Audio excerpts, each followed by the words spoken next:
Ladies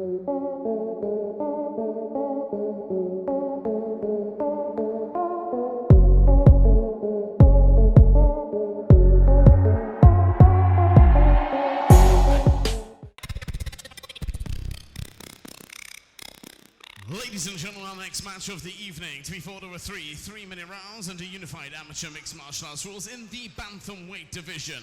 So ladies and gentlemen, distinguished guests, introducing first, fighting out of the blue corner. He enters the cage tonight with a record of 3 victories, 3 defeats, representing Gym 01. Please welcome Owen Kew. His opponent this evening, standing across the cage, fighting out of the red corner. He enters tonight with a record of 5 victories, 7 defeats, representing a New Wave Academy. Please welcome Noah Mannion. Our referee in charge of the action, Mr. Dan Overheady.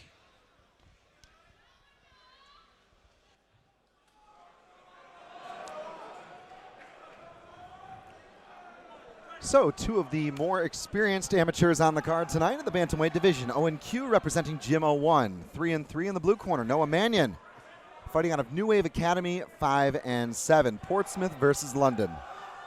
Yeah, Portsmouth versus London, and it's off to a fast start at the moment. Mannion known for lots of unpredictable looks. He's been around the circuit for sure. He's got the badge to prove it on the ears. He definitely does, yeah.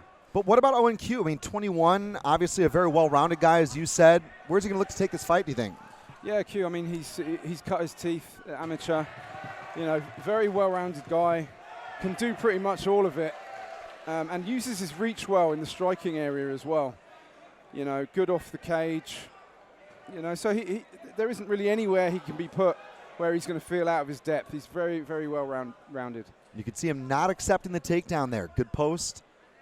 The moment you go down is the moment you go up. But Mannion doing a gorgeous job of not only walking forward to isolate and kind of squat down on that leg and trap it, but also reaching around the back. I mean, that wrist ride, we've seen it from the likes of Habib, among many others. Yeah, that's a really difficult position for Owen. He's got to free up that arm, which he's done now.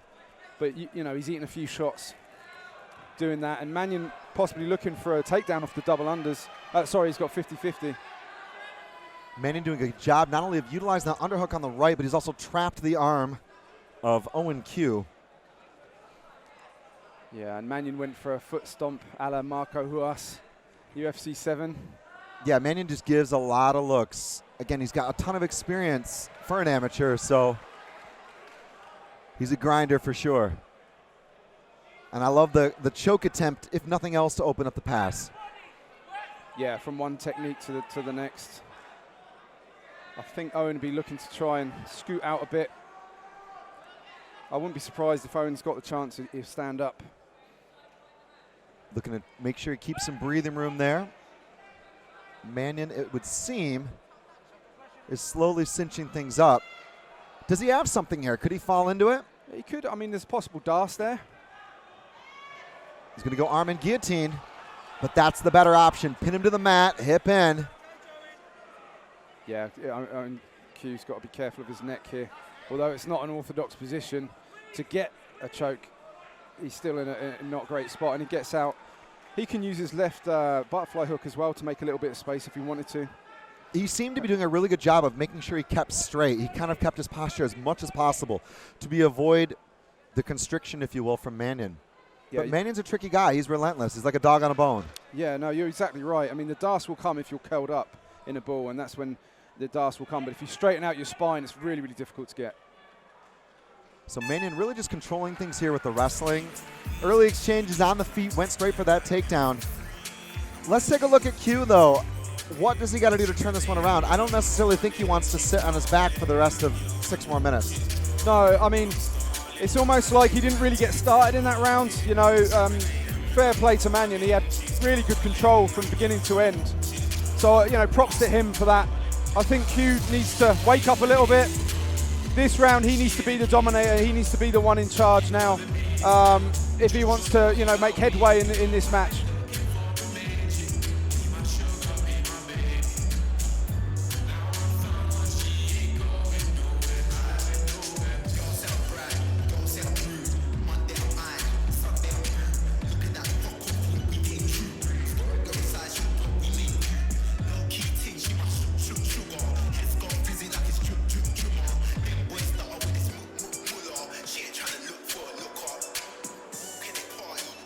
As the cage door closes, Dana Movahidi, with an eye on the proceedings, will call a resumption to the action. 2 of 3, 3 more minutes. For those of you watching, FIGHTSTAR 19, great to have you with us here on MMA TV. Chris Extra alongside Colin Howells. And we are packed out tonight. Oh, good timing from Mannion. He caught that kick, went for the double leg, but Kew is very good at getting to his feet. I don't think he'll accept this position. Mannion is a pretty strong guy in these grappling positions. He doesn't necessarily have a very long or kind of a very long frame for the weight, but he's got that grappling strength, and you can see it in the way that he holds on to guys. Yeah, and he's doing a really good job of keeping his opponent down as well. You know, it's all good getting the takedown. Yes. If they keep getting up, you know, it doesn't count as much. It doesn't look as though there's any control there. But Kew is actually fighting to get up. I wouldn't be surprised if he brings his leg back to stand up. Mannion doing another good job, like you mentioned in the first round, that arm control from the back. That's a solid technique. I mean, he might throw with his left hand. He can get a few shots off without getting any bother. The head pressure is there, pulling the hips away. Every single fundamental that one needs to include, which is something that we were talking about in the last fight, right? There wasn't the organizational blueprint for control in MMA. That's been the difference in this fight from Noah Mannion. Yeah, and Mannion's got full control. I mean, he's got one hook in at the moment. Which isn't a bad position, actually. No. I rate it. He's got a back ride position, and there goes the second. Q's got to be really careful here. Mannion's got that choke. He's gone full figure 4. I think we're going to see a tap here. Q's not protecting his neck. He's trying to kill the hooks. He's got to be careful of his neck. That's it. There it is. That's it. Noah Mannion works his way to the back and finishes this fight with the RNC. Yeah, great job from Mannion. He did everything right, and the pressure was on. It just looked like Owen didn't get started. I mean, up until that point, although Owen was being controlled, he didn't look like he was in any real trouble. He was very calm and composed. Right at the end there, what really he should have done is focus on trying to maybe unpeel the arm. Of course, easier said than done, but he opted to kill the hook instead, forgetting the neck, and that's it. That's all she wrote. So there you go. Rear naked choke for Noah Mannion in the New Wave Academy. Jonathan Millard has the official decision.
At a time of 1 minute, 47 seconds of the second round, your winner by rear naked choke in the red corner, Noah